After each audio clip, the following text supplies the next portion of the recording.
Este clip que estás a punto de ver es esencial para entender todo el video, así que presta atención, por favor. This burns me up, and I'd like for the record to show that every single Republican, 5 of them on this committee, either did not show up or left during your presentation.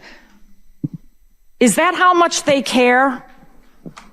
I am burnt up over this. You're emotional, I'm pissed. This is unbelievably. Y esa fue la senadora estatal de Michigan, Dana Powell. Y la escuchaste justo ahí mientras ella se estaba enterando que el régimen de Donald Trump estaba desfinanciando y cerrando un programa dentro de Michigan para llevar energía solar a comunidades de bajos recursos dentro de Michigan, lo que habría reducido las facturas por energía en un 20% y que podría haber creado más de 700 empleos. Y viste que los senadores estatales republicanos de Michigan se negaron siquiera a estar presentes porque no querían que las cámaras lo captaran, porque el pueblo de Michigan se iba a dar cuenta que sus propios líderes los estaban vendiendo ante Donald Trump. Sabes, la gente de Michigan está realmente furiosa. Ven cómo las políticas del régimen de Donald Trump y básicamente toda su administración los están afectando directamente. Ven cómo la accesibilidad cada día es algo más difícil de obtener. Y la gente también ve cómo la atención médica cada día es más decadente por culpa de que Donald Trump desfinanció todo eso. En Michigan, el Senado está controlado por los demócratas. La Cámara de Representantes en Michigan está controlada por los republicanos. Y la gobernadora Wilmert es demócrata. Pero el presidente de la Cámara de Representantes en Michigan, como te dije, es republicano. Su nombre es Matt Hall. Y ves aquí como él nuevamente está diciendo que los hospitales dentro de Michigan están cerrando. Y básicamente te está diciendo que deberías de estar agradeciéndole a Donald Trump. Mira el clip, por favor. Yeah, one of the biggest lies I'm hearing are from the hospitals, and I really think they should consider replacing their leadership. Is his name Brian Peters? Not a very good leader. He's leading their organization in a direction toward the Democrat Party. But I look at this, I mean, you don't hear, when are the hospitals going to say thank you to President Trump? Right. For the $250 million Michigan's expected to get from the one big beautiful bill for rural hospitals. Cortando $1 millón.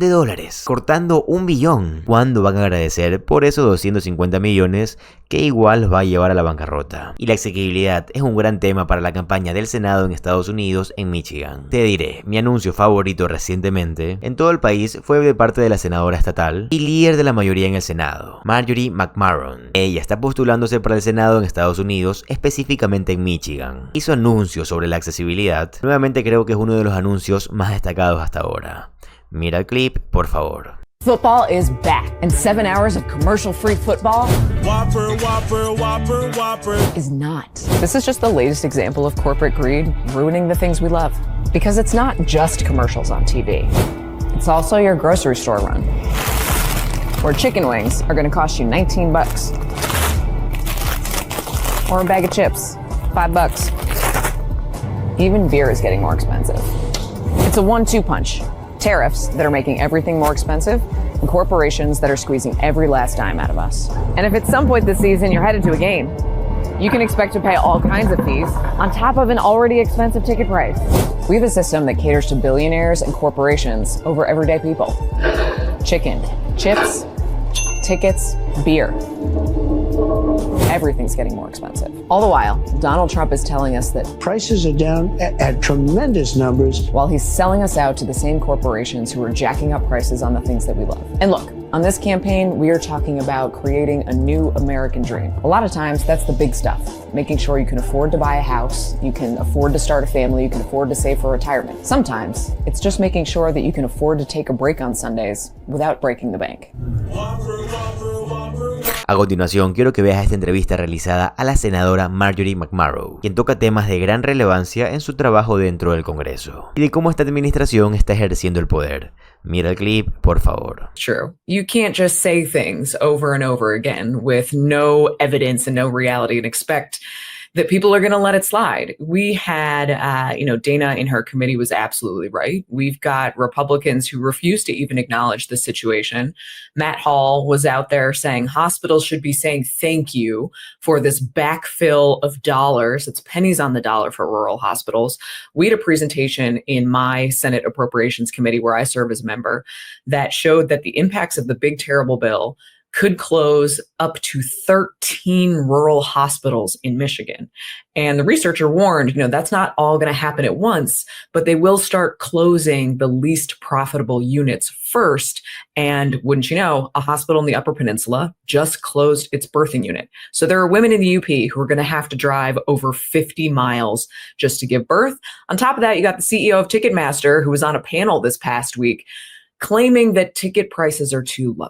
So yeah, if you want to take a break on Sunday and go see the Lions, it's going to cost an astronomical amount of money because of corporate greed. So you're not going to be able to give birth, or your hospital's not going to be around. And in many rural counties, that is the largest employer, and you can't even take a break. That is what I'm hearing everywhere across the state, is people are pissed and everything costs too much. Does it feel like Trump and his kind of MAGA cabal is rubbing it in our faces? It's like 90,000 square foot ballroom, or Trump gallivanting in the UK in golden carriages, hanging out with the king in the UK. And, they're turning the Rose Garden into Club Rose Garden for rich friends of theirs to like hang out and party. And also, we're bailing out Argentina right now, apparently, right, because I'm just watching this and I'm like, now we have to bail out our farmers too, but Trump says he's going to take the tariff money, which he lies and claims there's 17 trillion. He makes up numbers and says that's how we're going to bail out the farmers when the tariffs are what's harming the farmers. It's all one big Ponzi scheme, but it's in plain view. And it seems like they're just giving us the middle finger. That's what I feel like every day. It's like, F you, F you. That's how I feel they're treating us. It's just a massive operation. You had Kai Trump, I think the granddaughter of Donald Trump, launching her new clothing line, and she's taking pictures in front of the White House. Meanwhile, exactly to your point, farmers are being told that you're going to be okay because we're going to bail you out. I got to tell you, I have been all over the state. I have been in some of the reddest counties, some of the most rural counties. Michiganders do not want a handout. They do not want the government to do things for them. Farmers want to be able to sell their crops. They want to be able to buy farm equipment. They want to be able to have customers.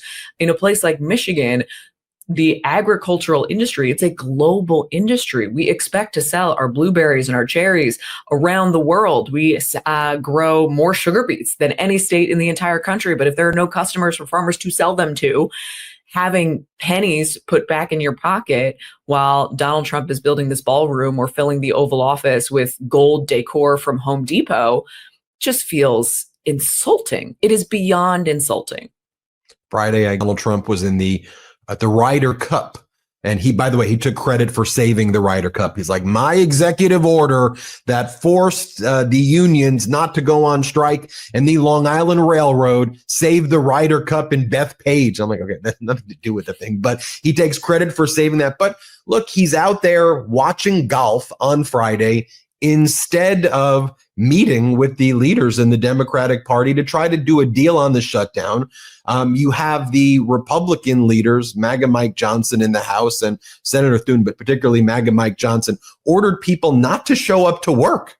How nice, just don't show up to work. He said, don't show up on Monday and Tuesday, the 2 days before the shutdown. It seems that they want this shutdown, and now they're rolling out their playbook. They blame transgender people. Somehow transgender people are to blame for, or transgender for everybody. That's what they say. They go crime, crime, crime. Just say the words over and over again. And Trump's in charge right now. What do you mean crime, crime, crime? I thought you were saying that you made everything perfect again. And they just go back to that. And it's like, I don't know, the people in Michigan and people around the country just want people to be serious and be like, can we just act normal? Like, can we act freaking normal here and just do our jobs? Yeah, you need to. I am really proud. I am the Senate Majority Whip here in Michigan. And despite having a MAGA takeover of our Republican Party here, our leadership, Senate Majority Leader Winnie Brinks and Matt Hall and the governor announced late last night, we have a budget deal to avoid a government shutdown on October 1st, because compounding government shutdowns would be devastating for a state like Michigan. But unlike on the federal level, we are protecting a lot of the programs that we put in as Democrats under Governor Whitmer. But on the federal level, if Republicans want this shutdown, they got to own it. You know, they are trying to blame Democrats. They're trying to blame immigrants. They're trying to blame the radical left or whatever it is today. They control the presidency, the Congress, and the Senate. You hold all of the power. If you want to avoid a government shutdown, do your job. Otherwise, it is on you. So when people start to see crime in their neighborhoods, when police officers are not getting paid, guess what? That's on Republicans and nobody else. I want to pick your brain about this political moment that we're in, though, because people should remember back in 2018, you won in a red state Senate district. You flipped it. And it's been, an important thing for you to speak to all people in Michigan and build consensus and bring people together, but also never sacrificing your values at all in order to do that, but just to speak powerfully, and people in Michigan respond to that. So look, you're running for the Senate seat, the United States Senate seat there, but as you're traveling Michigan, are you learning lessons, or are you seeing things there that you think this is there's a broader thing that we're missing here in this country about where the American people are? I mean, I think your ad on affordability hits on the issue that most Americans are talking about now, because people are scared. Can we afford rent or a mortgage if people are lucky enough to have a house to begin with? That's where I think people are feeling. So talk to us about that before we go. Look, affordability is real. This is what I am hearing all across the state, and Michigan has the second highest unemployment rate in the nation. So I always say to people, we are the canary in the coal mine. And what I think a lot of people are missing is younger people in this moment, particularly young college grads, are struggling. They cannot get a job. We are at a place for the first time since 2021 where there are fewer job openings than people to fill them. It is a terrible job market right now. But what I am hearing from Michigans is they're also just tired. They are sick of the fighting. They are sick of the political gamesmanship. They're frankly tired of Donald Trump. They're tired of the security theater that he is putting on and all of this content that isn't actually bringing down anybody's costs. But they just want somebody to show up and be normal. What I am hearing across the board is that there are a lot of people in Michigan who worry that all of politics is corrupt and that there is nobody looking out for them. So that's why on our campaign, we are doing as many events as we are right now. It's why we're on a statewide brewery tour. It's why when I am going to union halls, I'm not just meeting with the leadership. I'm asking to be put in a room with apprentices who are younger and just starting their careers and may not be as politically plugged in, maybe haven't been voting, and they have been unloading on me in a way that is helpful to share how angry and frustrated they are at a very deeply broken system. But people just want to know that there's a way out of this. And that is the type of campaign that I'm running. We are showing up. We are listening. We are running ads about my own life, right? Like that's my grocery store. That's where I buy wings and beer and food for my daughter. And people want to get to know the people who represent them, not as politicians, but as real people. So I hope people will join us at mcmurrowformichigan.com. Y bueno amigos, yo cumplí con mi misión, que es informarlos, como lo hago absolutamente todos los días. Como siempre les digo, para mí lo más importante es su opinión y me encantaría que la pongan en los comentarios. Además, si el video les gustó, les va a encantar suscribirse al canal, ya que subo videos así todos los días. Mi nombre es José Alvarado, soy economista y estoy comprometido con informarlos diariamente. Nos vemos en el siguiente video. Adiós.